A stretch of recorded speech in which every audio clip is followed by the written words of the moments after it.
गुरु ब्रह्मा गुरु विष्णु गुरुदेवो महेश्वर गुरु साक्षात् परम ब्रह्म तस्मै श्री गुरुवे नमः।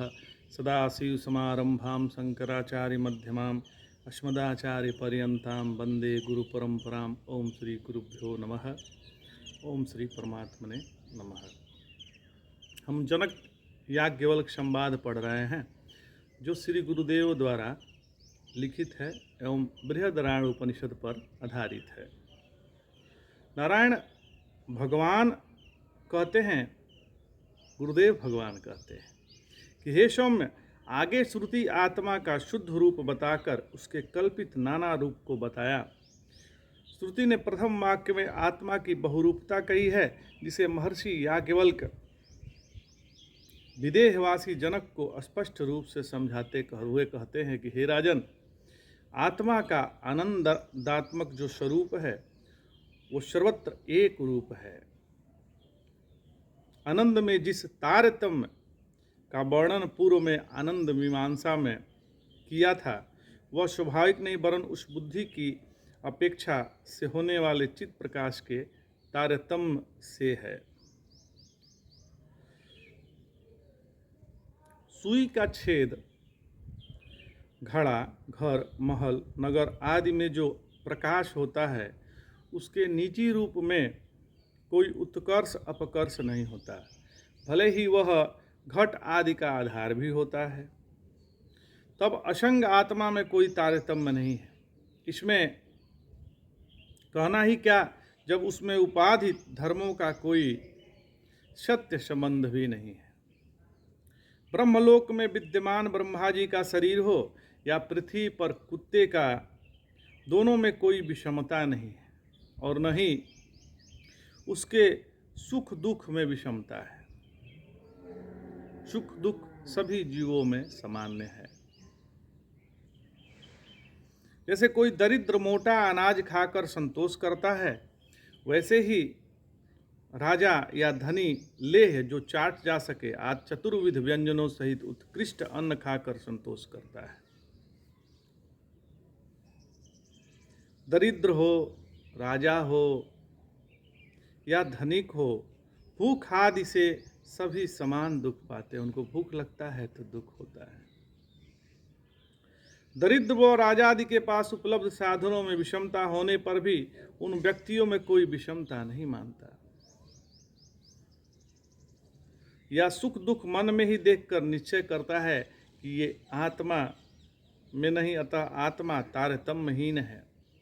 बहिरंग सुखादि साधनों, पशु पुत्र आदि में तारतम्य होने पर भी सुखादि के अंतरंग साधनों में तो सर्वत्र समानता है, क्योंकि यह देहधारियों के समान, जो देहधारी हैं उनके समान भाव से उपलब्ध है। भूख, प्यास, डर, नींद, प्रिय के प्रति राग, अप्रिय से द्वेष, अविवेकशीलता अर्थात इस बात की गैर जानकारी कि आप निज स्वरूप आनंदात्मक ईश्वर हैं, मल मूत्र के विसर्जन की अनिवार्यता महसूस करना, इन 8 दोष माना गया है। इनकी उपशांति होने से सुख और न होने पर दुख, ये भी सभी देहधारियों में सामान्य है। कोई देहधारी ऐसा नहीं है जिसमें यह न हो दोष। दरिद्रादि राजा, पशु, कीटादि जंतु, इनमें लौकिक दृष्टि से चाहे जितनी विषमता हो, लेकिन संसार में किसी जंतु में सुख दुख के विषयों में कोई विषमता नहीं है। सुख दुख फल रूप होने से प्रधान है, उनमें तो कोई अंतर नहीं है। भले ही अन्य गौण विषयों में तारतम्य है, इसलिए हिरण्यगर्भ और उस कुत्ते में जिसके देह में कीड़े पड़े हैं, प्रतीयमान विषमता होने पर भी अंतर संसाधनों समेत फलभूत सुख आदि में कोई विषमता नहीं। कामना, क्रोध आदि दुर्भावने जैसे पृथ्वी पर कुत्ते में होती है, वैसे हिरण्यगर्भ नामक जगदीश्वर में भी हो। बल्कि यह भगवान जगदीश्वर हिरण्यगर्भ तो कुत्ते से भी ज्यादा गया बीता है। भूख लगने पर कुत्ता अपने पीले तो कभी नहीं खाता, जबकि हिरण्यगर्भ भूख लगने पर अपने पुत्र विराट को ही खाने लगता है। कुत्ता पाप करे तो कोई निंदा नहीं करता, लेकिन हिरण्यगर्भ तो पाप में प्रवृत्त देख सुनकर सभी लोग उसकी निंदा करते। इसलिए शूद्रात्मा हिरण्यगर्भ का शरीर तो सर्वाधिक निकृष्ट है। कुत्ते का प्रायः कार्य उसके मालिक का हित ही साधना है, लेकिन हिरण्यगर्भ का व्यापार तो किसी के हित में नहीं है महाराज। अतः इस दृष्टि से भी यह कुत्ते से नीच है। हिरण्यगर्भ जगत का विस्तारक है, उसका इस कार्य किसका हित करता है? कर्म करने वालों को यह प्रलय से डराता है, अतः वह इससे सुखी नहीं करता। उपासक हिरण्यगर्भ से ईर्ष्या करते हैं, इससे सुखी नहीं होते, क्योंकि अन्य उपासकों की अपेक्षा इसने पहले सिद्धि पाकर उन्हें पछाड़ दिया है, जिससे वे दुखी ही हैं। ज्ञान मार्ग भी हिरण्यगर्भ से प्रसन्न नहीं, क्योंकि वह साधुओं के मन में ब्रह्मलोक प्राप्ति की इच्छा पैदा कराने में सहायक होता है, और वह इच्छा तत्व ज्ञान में रुकावट बन जाती है।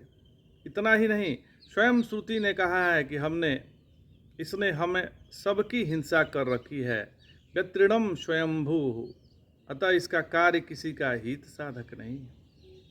फिर भी जगदीश हिरण्यगर्भ में उत्कर्ष है, उसकी श्रेष्ठता भोगादि के कारण नहीं, वरन इसलिए है कि उनमें ब्रह्म विद्या है। इसी तरह कुत्ते की नीचता इसी से है कि उसमें परमात्मा का ज्ञान नहीं है। इसके अतिरिक्त कोई विषमता उन दोनों में श्रेष्ठ कनिष्ठ भाव के लिए नहीं बताई जा सकती। इस प्रकार सारी विशेषताएं केवल कल्पित अविद्या के कारण हैं, जिनसे आत्मा का वास्तविक स्पर्श नहीं है। अतः उसका शुद्ध ब्रह्म होना सर्वथा संगत है। जैसे घटादि सब उपाधियों में आकाश एक है, जैसे हिरण्यगर्भ कुत्तों या अन्य जंतुओं में आत्मा एक ही है, तो हे महाराज, मेरे तुम्हारे हृदय में वही मौजूद है। स्थावर जंगम सभी विद्यमान वह आत्मा ब्रह्म रूप ही है। हे सौम्य, ध्यान देकर सुनिए।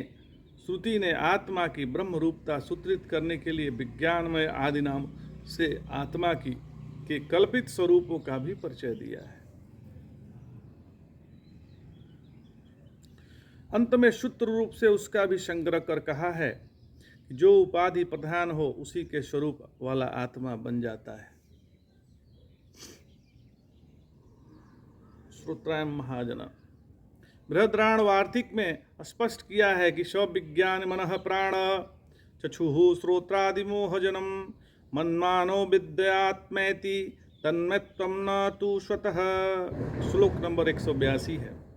आगे आचार्य ने वार्तिक से कहा कि जो प्रत्यक्ष ही अच्छे बुरे कर्मादि देखते हैं, उन्हें यह मय से हो कहा है, और उनमें कर्ता की भावना संस्कार प्रधान मानसिकता पता चलता है। उसे परोक्ष होने से वह मय द्वारा व्यक्त किया गया है। स्वयं भाष्यकार शंकर स्वामी ने इस प्रसंग से मार्मिक बात कही है। अंतःकरण में अनंत अलग अलग भावनाएं होती हैं, जिन्हें स्पष्ट कह भी नहीं सकते। तत्काल में व्यवहार से ही वे समझी जाती हैं। इनके हृदय में यह भावना है, इन्हीं का संग्रह व मय से इष्ट है। इसी श्रुति प्रसंग को मुनि स्पष्ट करते हुए कहते हैं कि हे राजन, जिस आत्मा में मैंने पहले विज्ञान रूप से समझाया था कि ईश्वर जब बुद्धि उपाधि वाला होता है तब विज्ञानमय कहलाता है, वही आत्मा मन प्राण आदि उपाधियों वाला होने पर विज्ञानमय की तरह मनोमय प्राणमय आदि कहा जाता है। उपाधि से विशिष्ट हुए आत्मा का उपाधि परामर्श युक्त नाम से व्यवहार होता है। जैसे मनोमय अर्थात मन है प्रधान उपाधि, जिस आत्मा की प्राणमय चक्षुर्मय ही प्रधान हो, या जो व्यक्ति देखना या आँख को ही जीवन में प्रधान बनाए रखे, श्रोत्रमय आदि उस इंद्रिय के उल्लेख पूर्वक इस आत्मदेव कहा जाता है। तो वह अधर्ममय भी होता है, जिसे तीन तरह से समझ सकते हैं। पहला, धर्म का अभाव उसकी उपाधि है, जैसे गहरे नींद में। दूसरा, धर्म से भिन्न क्रियादि उनकी उपाधि है, जैसे जल ताड़न आदि बेकार किंतु अनिषिद्ध काम। और तीसरा, धर्म विरोधी क्रियादि उनकी उपाधि है, जैसे वे कर्मादि जिन्हें करना निषेध है। स्वप्रकाश परम पुरुष ये सब रूप देखता है। हे राजेंद्र, एक एक नाम के उल्लेख से क्या लाभ? यह समझ लो कि दुनिया में जो भी कुछ है या नहीं है कहा जा सकता है, वह सभी आत्मा की उपाधि से बनता है।